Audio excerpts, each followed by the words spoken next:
কাশেম দাস স্থানীয় কাউন্সিলরের কাছে গিয়েছিল, বলেছিল যে আমার ভোটার আইডি কার্ড নিয়ে ওপার থেকে এসেছি। তারা ফর্ম ফিল আপ করে দিয়েছে। শুধু তাই না, তারা বিকাশ ভবনে পাঠিয়ে ফর্ম ফিল আপ করিয়ে বিভিন্ন কাজকর্ম করিয়ে প্রসেস করিয়ে তাদের হাতে ভোটার আইডি কার্ড তুলে দিয়েছে এবং একবার দুবার নয় তিনবার এরা ভোট দিয়েও দিয়েছে।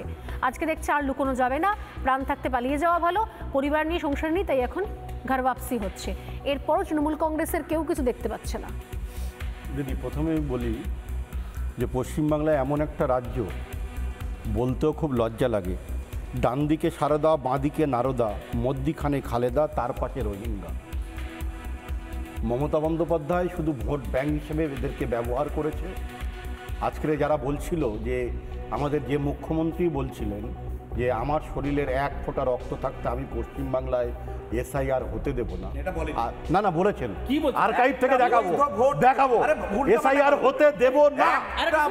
আমি বলছি তো এসআইআর হতে দেব না, এসআইআর হতে দেব না, এসআইআর হতে দেব না। প্লিজ প্লিজ শেষ করে নিন, আপনি শেষ করে নিন। মমতা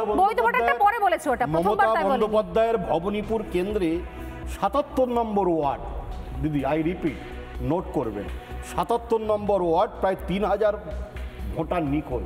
যে ভোটাররা ২৪ সালেও ভোট দিয়েছে মমতা ব্যানার্জিকে এবং ৩বার তারা ভোট দিয়েছে, ৩,০০০ ভোটার গেল কোথায়? আজকে আমাদের কাছে পরিসংখ্যান আছে, আমরা রাজনৈতিক কর্মী, আমাদের কাছে পরিসংখ্যান আছে, আমাদের পরিসংখ্যান আছে। আপনারা বলছিলেন আপনারা বলছিলেন, শুনুন না, শুনতে দেখুন, এই বাধা দেওয়ার স্বভাবটা আপনাদের চিরচরিত।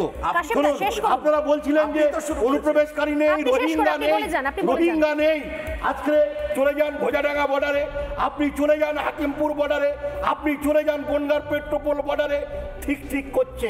তারা আজকে অকপটে স্বীকার করেছে যে আমরা স্বাস্থ্যসাথী পরিষেবা মমতা বন্দ্যোপাধ্যায় থেকে পেয়েছি, আমরা লক্ষ্মীর ভান্ডারের টাকা পেয়েছি। শুধু কি নারায়ণ ভান্ডার দিতে আপনাদের বাকি আছে? ভোট ব্যাংক হিসেবে আপনারা শুধু মুসলমানদেরকে ব্যবহার করেছেন, মুসলমানদেরকে চোখ রাঙিয়েছেন, ভয় দেখিয়েছেন। না, আমি বলছি তো, চোর ডাকাত গুন্ডা বানিয়েছেন।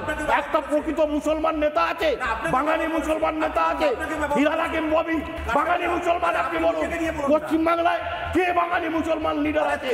বলুন, আপনি বলুন। আপনি ধর্ম নিয়ে বিচার বিশ্লেষণ করবেন না, ধর্ম সবকিছু মানদণ্ড নয়। আমি কর্নেল দীপ্তাংশু চৌধুরী আমাদের কাছে আছেন, বেশ, ধর্ম দিয়ে বিচার, না ওরা বিশ্বাস, এক সেকেন্ড, মুসলমানদের আর ভয় না।